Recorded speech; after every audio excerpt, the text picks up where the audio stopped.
Fuel drain back. What's fuel drain back? Well, I'm glad you asked. Nobody asked. Well, when your car sits for a while, the fuel filter empties out.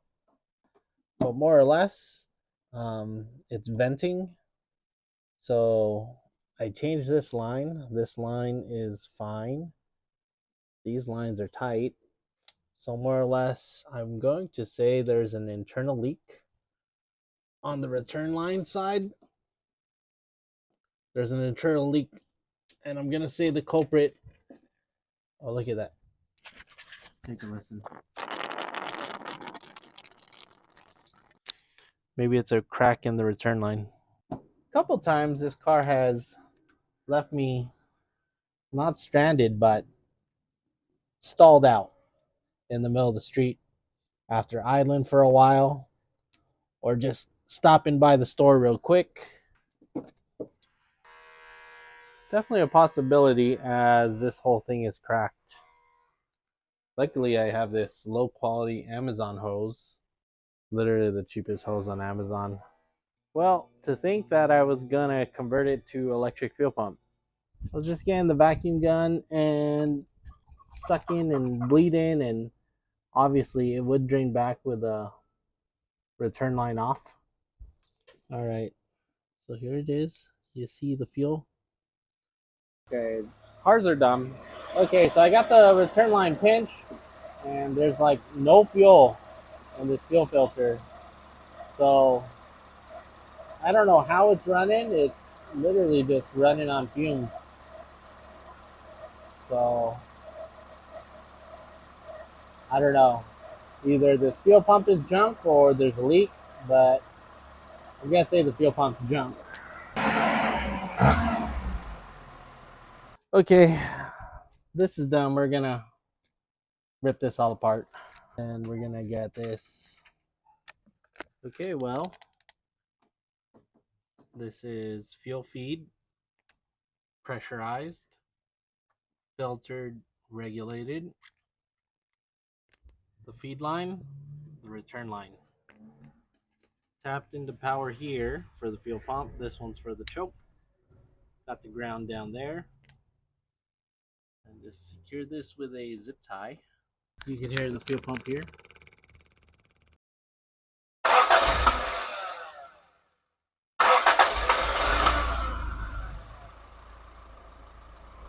Okay.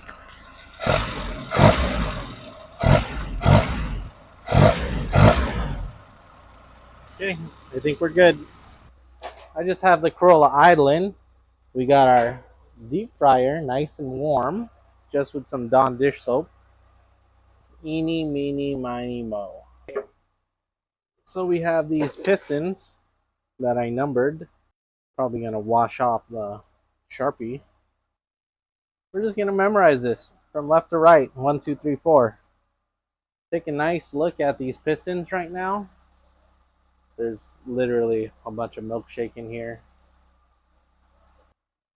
1, 2, 3, 4. Look at number 2. A lot of carbon buildup here. Number 3, good amount of dog and cat hair. Number 4, and back to number 1. Okay. Oh, dude, it is a mess. We're just gonna, yeah, sure. You can already see all the grease lifting off the top.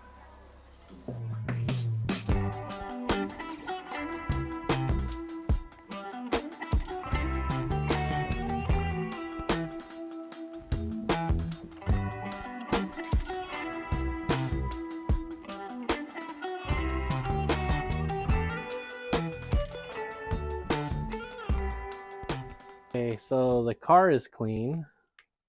Let's hope these pistons are also.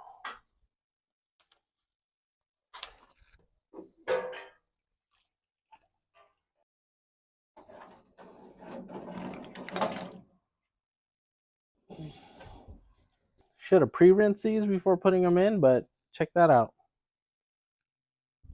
took off most of the carbon on the top of that, right? And that's, yeah, I can scrape that off. So we can put this in for another go. All right, this is number 4. There's like a big detonation mark right there. I mean, I ain't trying to buy pistons though. Okay, number 3. Number 3, there's some banging also. A little bit of banging there. All right, these things cleaned up pretty nicely though. Number 2. Number 2 is probably the best. Number 1. A little bit of bang and rang in there. Other than that, pretty clean. Probably drain this nasty ass oil pan, but yeah, we'll drain it then put it in the Sonic. I could probably just buy another pan. Trying to express safety by having these items. The items being this little splitter to split the oil pressure, and this switch, which is not MPT, like BSP.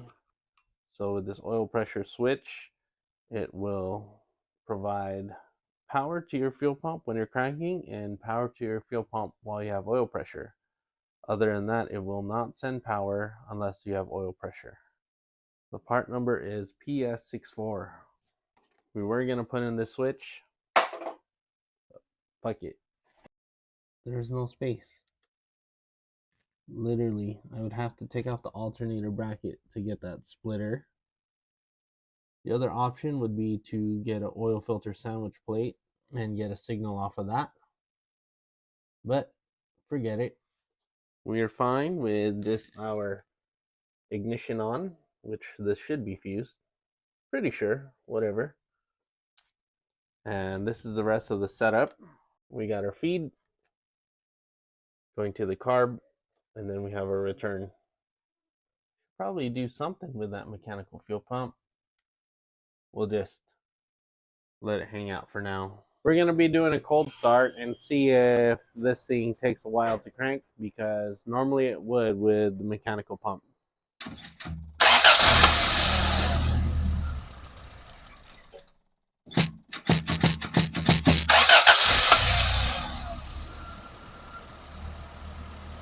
So let's adjust my fast idle a little higher.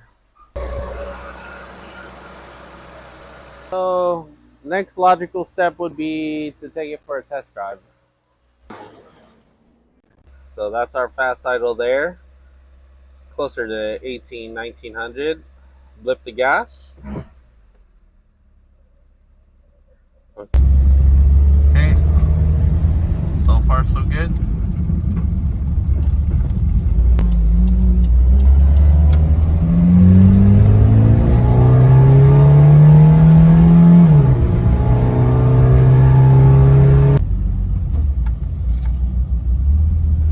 Is it faster than before? No. Is it more reliable? I'll say yeah. So I mean, I guess that means it's better than before. Got a bunch of stuff here. We got some main bearings, some crank bearings, some rods and pistons, and the crankshaft out of the 4AG, and some plastic gauge. Not the best looking crank, but that's probably the worst of it right there. Like I said, I was gonna measure it. This is like a little piece of wax, and it squishes, and you can measure the clearance. Only thing is, I've been duped. Nothing in here. I probably used it a long time ago and didn't throw it away. Let's do a quick update, 4AG update. This oil pan was cleaned up. I mean, that's actually better than before. This thing was pretty messed up. The block is still here. Clean it up and hone it and change the thing about changing the freeze plugs, because I don't know if they put them in properly. There's a bunch of silicone. Can't measure this because we don't have plastic gauge. I mean, we could start on the head. So either way, we have to wait on plastic gauge, and this is going to determine whether this crank is junk or not. I measured it with calipers, and it seems to be okay. But yeah, there's also these detonation marks in the piston or bad casting. Thinking about doing cams, valve springs, pistons, decking the head a bunch, porting it. At this point, I think we're just going to slap it together and have an OEM 4AG.